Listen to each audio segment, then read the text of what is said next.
Hello everybody, here I am again.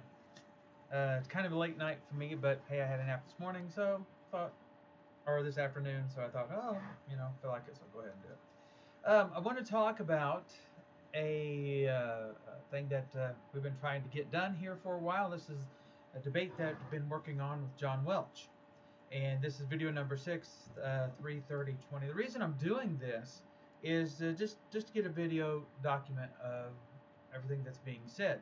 We are now in the process of negotiating on what do you call it? Email. So we're going to talk about this a little bit. I'm going to show you what's up. We've been able to nail down one more thing, I think. So we got one more thing out of the way. There's three more things we have to deal with at this point. So we're going to kind of go over that. But to get things started here, I need to do this. I'm going to show you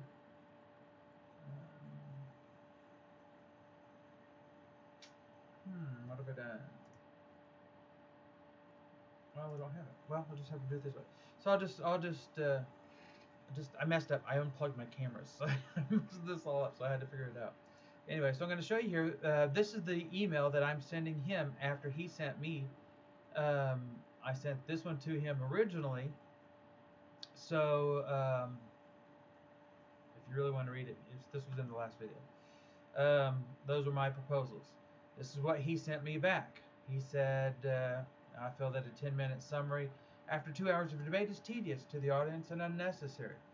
Actually, I don't. I'll explain this in just a moment. The proposition you suggested is unclear. This is his answer to me. And where it is clear, it asks me to deny 2 Bible verses in some form. I will not sign to deny a Bible verse, and neither should you. What I got here? Deny a proposition. Neither should you. I think. I don't know what happened. I made it too large apparently. Okay. Well, anyway, we'll just do it this way. Neither should you. I will not sign to deny proposition when I do not understand your definitions or the relationships of the various clauses in the sentence. I believe the proposition I suggested to you is clear. I have debated it before with preterists, and it does not require me to deny a Bible verse. It is also your position.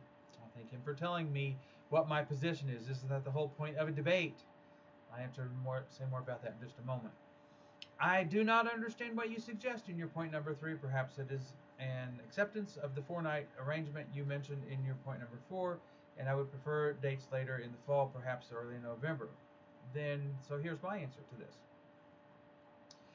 Now I know I can expand this a little bit. Okay, so it basically goes this way. I said, hello, John. I'm very glad to hear from you. I'm answering your previous email points by number. First off, I disagree. So I'm just going to take a minute to explain this. I disagree. I feel the audience would benefit greatly from a summary based on feedback from the listeners. Now, let me point something out here about this. Not that I've had a Blue Million debates, but I've listened to a Blue Million debates. I've talked to people about these Blue Million debates, and they like this. They like this idea of summarizing it in a short period of time because so much time elapses, and I have a feeling this is why he doesn't want to do this. Because so much time elapses that they forget what's been said. So this is probably why John doesn't want that, but I'll leave that up to him. I'm not going to answer that for him. So anyway, so I simply disagree with that. I think we should do it. The second point, to be clear, I'm just asking him this because it made no sense what he said about the proposition.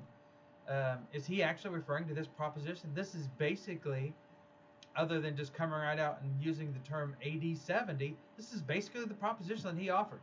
But I know why he's doing this. We'll just see where it goes. But anyway, this was my proposition. Surely he can't see anything wrong with this. The scriptures teach that the resurrection of the dead ones would occur within the generation to whom Jesus spoke. So we'll just see. But I asked here, if this is the proposition, what problem could he possibly possibly have with this, because I want you to think about this. It's not the Bible verses that he is denying, it's my position on the Bible verses that he is denying. And of course, the same works true for me as well on his proposition. So, if that's the case, then I'm going to have some faults with his proposition, because the scriptures, the passages that he quotes, do not say what he says that they say. So this is just another illustration of it. It has to be his way or the highway. Number 3, I was simply just saying, you suggested more than 4 nights at some point. At one point, if I remember correctly, I think he was up to like 16 nights. It just shows this is the whole reason I'm video documenting this, right?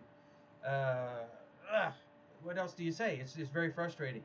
Simply put, I'm agreeing to 4 nights, not 16, not 8, to 4.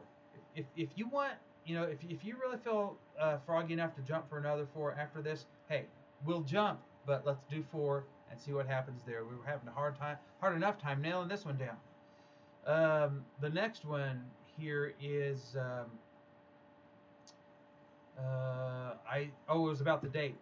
So we had suggested, I don't remember what the date was. Let me go back here. September 21, 22, 24, and 25 of this year. So basically put, I prefer my suggested date because I have previous obligations and things that are already on the schedule. Now, he has made it very clear that he can drop whatever he's doing at any time. He just needs 8 months to do it, apparently. But anyway, I don't know. That's what he said.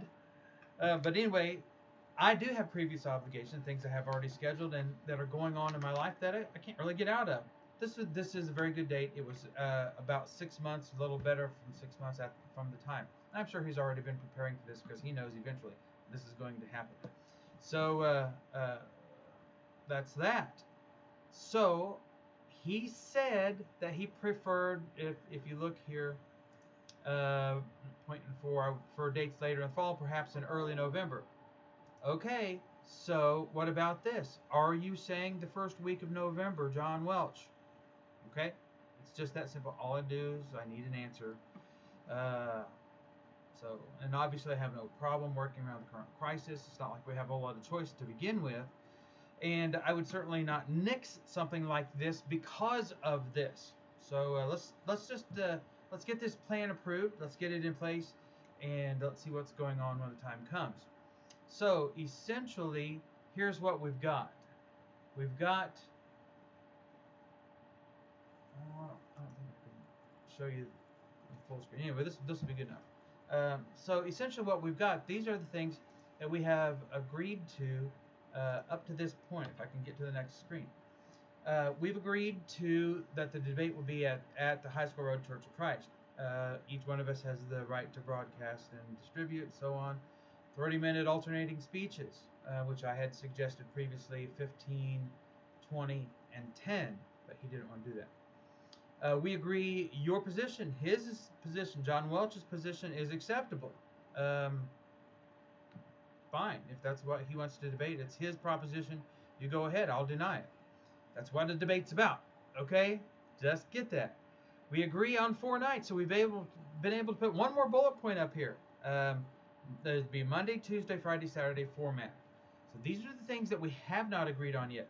My proposition, okay? So my proposition states this. The scriptures teach that the resurrection of the dead ones would occur within the generation to whom Jesus spoke.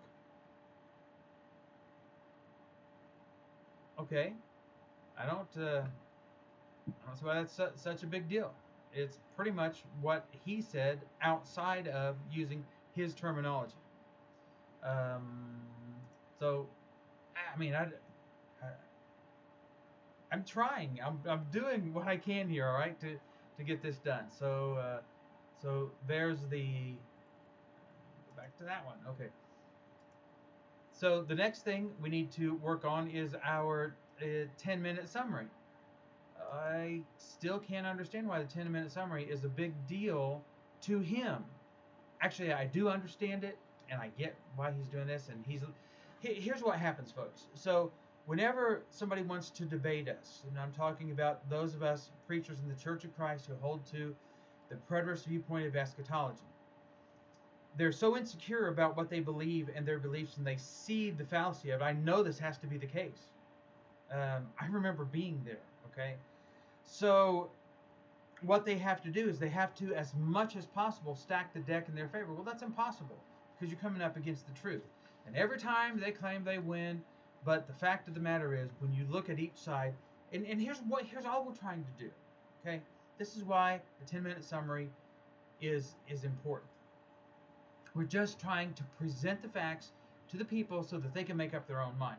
I am not trying to scare anyone. I'm not trying to say you have to believe this or you're going to be lost. I'm not coming in there. Although I have my viewpoints on that. Although I don't have to go into this right now. But I think a person can be lost over this. But anyway, be very similar to about any other thing that you would set your heart against when it comes to the gospel. But there you go. We need this. It's a part of that. So hey, I'm just saying, let's see if we can do this. Why should this be a big deal? This is an extra 20 minutes per night. It's nothing, but it's enough to help each presenter, me and him, make our points stick in the minds of the people that we are speaking to. And the last thing is setting a date. Is he suggesting the first week of November? 2 through 5 is what that actually comes out to be, 2020. Then if that's the case, great. Let's do it. Let's get it done. I don't understand why this. Well, I keep saying that, but actually I do understand why this is such a big deal. It really should not be this big of a deal. It simply shouldn't. But it is, and I get it. People, they just they don't. I'm not so sure he wants to debate, but this is the way this works, sadly. So there you go. There it is. It's all on video. I'm going to show you right now, in live time. Right now, I am sending this email to him. There it is, sent. Okay, you just saw me send it. So there it is. It has been sent. So we'll see what his reply is and his response to these things, and hopefully we can get this nailed down this week. Wouldn't that be fantastic? So we can get a date in the works and start planning and have something firm and concrete to be planning on. Let you all know too. This is actually going to be pretty good. By the time we get all of this squared away and all this done, there will be and this debate is in the history books, right? There's going to be a lot of information presented. And I want to say this. I am not in any debate or any Bible discussion to prove my point because it's my point. I want to prove it because I believe it's the Lord's point. And if someone can show me that I'm wrong, then guess what I'm going to do? I'm going to change. I have done it in the past. I'll do it again. So this is not an issue, right? It's just simply not an issue.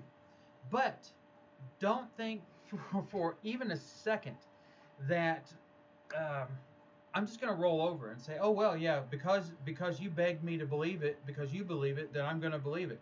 It doesn't work that way. It never has worked that way with me, and it never will. And it shouldn't with any of you all either. You should not believe what you believe because somebody told you to believe it. You shouldn't believe what you believe because your family believed it or some group that you're a part of believes it. You should believe it because it's right. It's just that simple. Outside of that, I guess I'm just gonna go ahead and end this and wait for the response. So I appreciate y'all. Now here's something that's kind of weird with Facebook and anymore. You don't get notifications whenever I go live. So what you have to do is you have to go and punch into your Facebook account that you want to receive notifications from me when I go live. I can't tell you how to do that. There's different formats for different phones and computers and so forth, but it shouldn't be too hard to figure it out. So whenever you want to receive notifications on Facebook, when one of your friends goes live, then you need to certainly be following that person, and you need to be friends with them and set it up so that you get those notifications. So that has really impacted the Facebook Live community recently, and I've seen a big impact on that as well. Share this video. Get this information out to John Welch, the members of his congregation at the High School Road Church of Christ in Indianapolis. I think they're 3103 High School Road, Indianapolis, Indiana, and I don't know the zip code out there. But certainly that shouldn't be too hard to find. And hey, let's get this done. Be in prayer that all this works, and I'm praying for you all. Love each and every one of you. We're just in this to establish the truth and get at the truth. So share this video, like this video, make comments on this.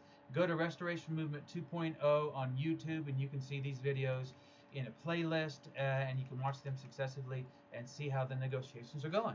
So I'm very much looking forward to this taking place. And John, hey, buddy, let's do it. Let's get it done. For us, for the propagation of the truth, and it's just right. Okay, so there you go. That's it. I will see you all next time around. Thank you very much.